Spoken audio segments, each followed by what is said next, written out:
सहकाराची पंढरी म्हणून ओळखल्या जाणाऱ्या अहिल्यानगर जिल्ह्यातील गोदावरी नदी तीरावर वसलेला, प्रभू श्री रामचंद्रांच्या पदस्पर्शाने पावन झालेला कोपरगाव विधानसभा मतदारसंघ कर्मवीर शंकरराव काळेसाहेबांचा विचार आणि सामाजिक कार्याचा वारसा वडील माजी आमदार अशोकदादा काळे यांचं मार्गदर्शन आमदार आशुतोषदादा काळे यांना लाभलं आणि त्यांनी मतदारसंघाच्या विकासाची धुरा हाती घेतली.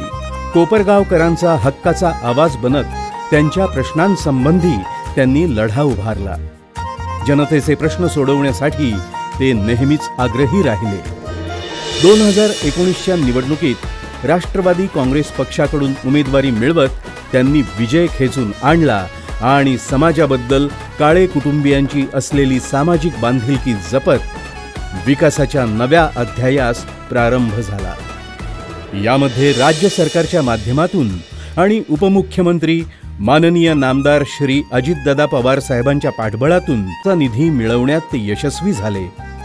यातून अनेक वर्षे प्रलंबित असलेल्या कोपरगाव शहर पाणीपुरवठा योजनेसाठी 131 कोटी 24 लाख रुपये निधीतून साठवण तलाव क्रमांक 5 चे काम पूर्ण झाले असून 15 दिवसांनी मिळणारे पाणी कोपरगावकरांना आता 3 दिवसाआड मिळू लागले आहे. लवकरच हे पाणी आता 1 दिवसाआड सुद्धा मिळू शकणार आहे.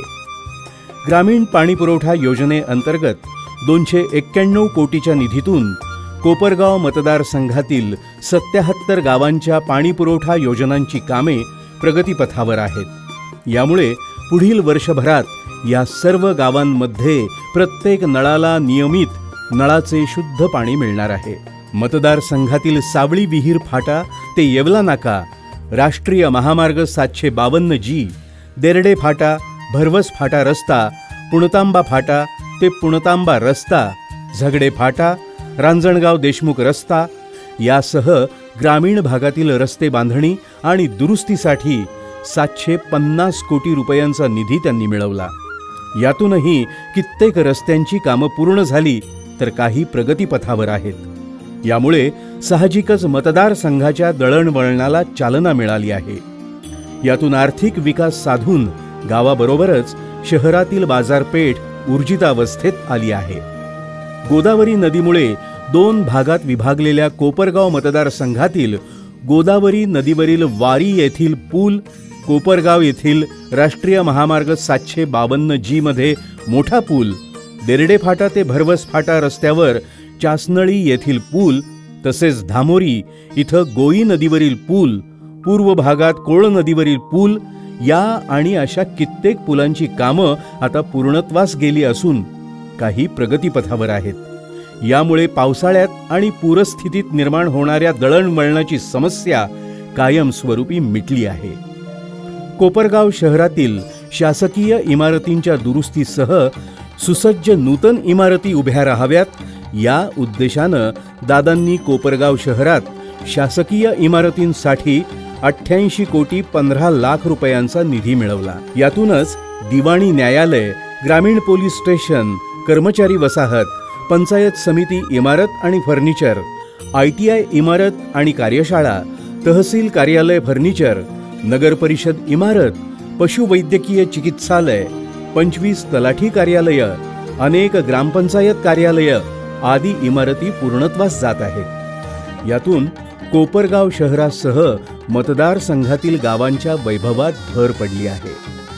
मतदारसंघातील आरोग्य सुविधा अधिक सुसज्ज आणि अद्ययावत करण्यासाठी 64 कोटी 87 लाख रुपये निधीतून कामं सुरू आहेत. यामध्ये कोपरगाव इथं 100 बेडचं उपजिल्हा रुग्णालय, संवत्सर इथं 30 बेडचं ग्रामीण रुग्णालय आणि कर्मचारी वसाहत, पोहेगाव इथं 30 बेडच्या ग्रामीण रुग्णालयास मान्यता, माहेगाव देशमुख इथं नवीन प्राथमिक आरोग्य केंद्र, चासनळी इथलं प्राथमिक आरोग्य केंद्राचं नूतनीकरण, ऑक्सिजन निर्मिती प्रकल्प, 50 बेडचं ऑक्सिजन सेंटर, ग्रामीण रुग्णालय अद्ययावत साहित्य, टाकळी, दहेगाव बोलका, पोहेगाव आदी गावांमध्ये 3 रुग्णवाहिका, मढी बुद्रुक इथं प्राथमिक आरोग्य उपकेंद्र, कोपरगाव शहरामध्ये 5 आरोग्यवर्धिनी सेंटर्स, तिळवणी इथं प्राथमिक आरोग्य केंद्रास मंजुरी आदी आरोग्य सेवा उपलब्ध करून देण्यात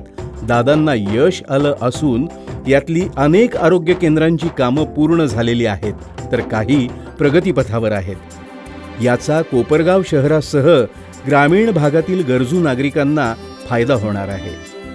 मतदारसंघातील जनतेच्या आरोग्याची काळजी घेण्यासाठी 46 ठिकाणी फिजिकल फिटनेस रिक्रिएशन इक्विपमेंट आणि व्यायामशाळा साहित्य खरेदीसाठी 3,87,00,000 रुपयांचा निधी मंजूर करून आणला असून त्यातून तयार झालेल्या व्यायामशाळेत अनेक नागरिक आपलं शरीर सुदृढ बनवत आहेत। तसेच कोपरगाव शहरातील व्यायामशाळेसाठी 20 लाख रुपयांची तरतूद केली आहे। यामुळे नागरिकांचं आरोग्य सुदृढ राहण्यास मदत होणार आहे। कोपरगाव शहरामध्ये लोकशाहीर अण्णाभाऊ साठे स्मारक ते श्री साईबाबा कॉर्नर रस्ता, market committee road, Dharangaon road, Shriram Mandir road, bank road, gurdwara road, Mohini Rajnagar road आदी प्रमुख रस्त्यांसह अंतर्गत रस्ते आणि गटारांचा विकास झालाय। त्याचप्रमाणे कोपरगाव बस आगार, बाजारतळ, भाजी मार्केट, पोस्ट ऑफिस जवळ व्यापारी संकुलं उभी राहणार आहेत। तसेच प्रत्येक गल्लीतील रस्त्यांचं काँक्रिटीकरण आणि त्या ठिकाणी पेव्हर ब्लॉक्स बसवले जाणार आहेत। कोपरगाव शहरातील नागरिकांसाठी नगर परिषदेसमोरील मोकळ्या जागेत उद्यान उभे राहिले आहे। त्याचबरोबर राजमाता जिजामाता उद्यानाचा विकास करणे, साईबाबा कॉर्नर इथं नवीन उद्यान साकारणे यासाठीही निधी मंजूर आहे। कोपरगाव शहरामध्ये विविध समाजांचा आदर करत 18 सामाजिक सभागृह उभारली आहेत। बाजारतळ येथील स्मशानभूमी विकास, बेट मोहिनी राजनगर येथील स्मशानभूमी विकास, प्रभाग क्रमांक 8 मधील ख्रिश्चन स्मशानभूमीमध्ये संरक्षण भिंत आणि सोयी सुविधा करणे, गजानन नगर कब्रस्तान दुरुस्ती आणि विकास, हनुमान नगर कब्रस्तान दुरुस्ती, अक्सा मस्जिद कब्रस्तान दुरुस्ती आदी कामं पूर्णत्वास गेली आहेत। हद्दवाढ झालेल्या भागामध्ये रस्ते आणि गटारी बांधण्यासाठी 10 कोटी रुपयांचा निधी मंजूर करून आणला आहे। शहरामध्ये हायमास्ट दिवे बसवण्यासाठी 2 कोटी, त्याचप्रमाणे भूमिगत गटार आणि सीवेज ट्रीटमेंट प्लांटसाठी 280 कोटी रुपये असा कोट्यवधी रुपयांचा निधी आणत शहराचा सर्वांगीण विकास साधला आहे। याचबरोबरीने मतदारसंघातील सुमारे 47 गावांमध्ये जलसंधारण कामांसाठी 22 कोटी 43 लाख रुपयांच्या निधीतून जलसंधारणाची कामं पूर्णत्वास जाणार आहेत। कोपरगाव मतदारसंघाची जीवनवाहिनी असलेल्या गोदावरी नदीवरील डावा आणि उजवा कालवा दुरुस्तीसाठी 300 कोटी रुपयांच्या निधीस आशुतोष दादांनी मान्यता मिळवली। यातील 75 कोटी निधीतून कामं पूर्ण झाली असून 195 कोटी 17 लाख रुपयांच्या निविदा प्रसिद्ध झाल्या आहेत। त्याचं कामही लवकरच सुरू होत आहे। गोदावरी कालव्यांचं नूतनीकरण झाल्यास पाण्याचा अपव्यय टळून शेतकऱ्यांना नियमित रोटेशनमधून मुबलक पाणी मिळण्यास मदत होणार आहे।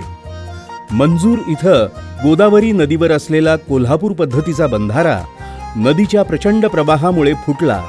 अशा वेळी आशुतोष दादांनी कोल्हापूर पद्धतीच्या बंधाऱ्यासाठी 41 कोटी 51 लक्ष रुपयांचा निधी मंजूर करून आणला आणि दिलेला शब्द पाळला। त्याचंही काम आता प्रगतीपथावर आहे। यामुळे मंजूरसह इतर 9 गावांच्या सिंचनाचा प्रश्नही मार्गी लागणार आहे।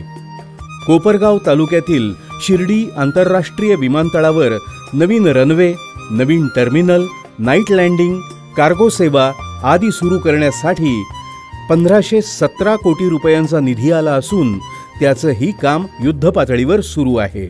हे काम पूर्ण झाल्यानंतर स्थानिक युवकांना मोठ्या प्रमाणात रोजगाराच्या संधी उपलब्ध होणार आहेत।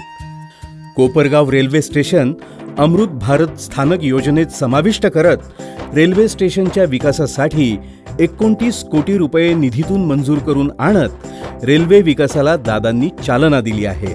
कोपरगाव मतदारसंघातील 15 तीर्थक्षेत्रांच्या विकासासाठी दादांनी 11 कोटींपेक्षा जास्त निधी मिळवून दिला असून तीर्थक्षेत्रांचा कायापालट घडून आला आहे। यासह राघोबा दादा वाड्याच्या संवर्धनासाठी 7 कोटी 70 लक्ष रुपये निधीतून काम सुरू आहे। भाविकांना चांगल्या सुविधा मिळून धार्मिक पर्यटन वाढण्यास मदत होणार असून मतदारसंघाच्या अर्थकारणाला मोठी चालना मिळणार आहे. मतदारसंघातील नैऋत्य भागातील शेतकऱ्यांना वरदान ठरलेली उजनी उपसा जलसिंचन योजना दादांनी गेली 5 वर्ष अखंडपणे चालवली. निळवंडे डाव्या कालव्याच्या वितरिका आणि वितरण व्यवस्था करण्यासाठी 594 कोटी 69 लक्ष रुपयांचा निधी प्राप्त झाला असून त्यातून होणाऱ्या कामांमुळे कोपरगाव मतदारसंघातील 13 गावातील 5666 हेक्टर क्षेत्राला याचा फायदा होणार आहे. कोपरगाव मतदारसंघातील सोनेवाडी इथं नवीन MIDC आणि डिफेन्स क्लस्टरचं नुकतंच भूमिपूजन करण्यात आलं असून कोपरगाव शहरालगत असलेल्या पशुसंवर्धन विभागाच्या जमिनीवर 433 एकर जमिनीवर नवीन MIDC साठी मंत्रालयीन स्तरावर हिरवा कंदील मिळाला आहे. ह्या MIDCच्या माध्यमातून कोपरगाव मतदारसंघात मोठ्या प्रमाणावर रोजगार निर्मिती होणार आहे. विविध शासकीय योजनांचा लाभ मिळवून देताना कोट्यवधी रुपयांचं अनुदान मिळवून दिलं. त्याचबरोबरीनं गरीब गरजू रुग्णांना मुख्यमंत्री सहाय्यता निधी अंतर्गत आशुतोष दादांनी मदत मिळवून दिली आहे. सामाजिक बांधिलकी जपत असताना आशुतोष दादांनी मतदारसंघातील दिव्यांग बांधवांना कृत्रिम अवयव साहित्य वाटप, त्याचप्रमाणे कोरोना काळामध्ये स्थानिक डॉक्टरांच्या मदतीने विविध सेवा उपलब्ध करून दिल्या. त्यामुळे हजारो नागरिकांचे प्राण वाचले. कोरोना काळामध्ये विधवा भगिनींना स्वतःचा 3 महिन्यांचा पगार देऊन त्यांनी मोठ्या भावाची भूमिकाही चोखपणे पार पाडली. मतदारसंघातील माझी मायबाप जनता विकासाच्या मुख्य प्रवाहापासून वेगळी राहू नये, वंचित राहू नये यासाठी देखील आशुतोष दादांनी विशेष लक्ष दिलं. कर्मवीर शंकरराव काळे साहेबांनी उभारलेला साखर कारखाना देखील जिल्ह्यातील उच्चांकी दर देणारा आणि कर्मचाऱ्यांना वेळेमध्ये वेतन करणारा कारखाना म्हणून नावारूपास आणत आपलं वेगळेपण जपण्याचा प्रयत्न दादांनी केलाय. गेल्या 5 वर्षात झालेली कामे पाहताना त्यांच्या व्यक्तिमत्वाची चुणूक लक्षात येते. आभाळाला कवेत घेण्याचं धाडस करणाऱ्या या व्यक्तिमत्वाबद्दल प्रत्येकाच्या मनात अभिमानाची भावना आहे. त्यांनी केलेल्या कामाची पोचपावती म्हणून येणाऱ्या काळात देखील त्यांच्या पाठीशी खंबीरपणे उभे राहणे आणि हे विकास चक्र अविरत सुरू ठेवणे हे आपले कर्तव्य आहे. आमदार आशुतोष दादांना पुन्हा साथ देणे हीच आपली जबाबदारी. आमच्या आशुतोष दादाला तोडच नाही, तोडच नाही, तोडच नाही, तोडच नाही, तोडच नाही, तोडच नाही.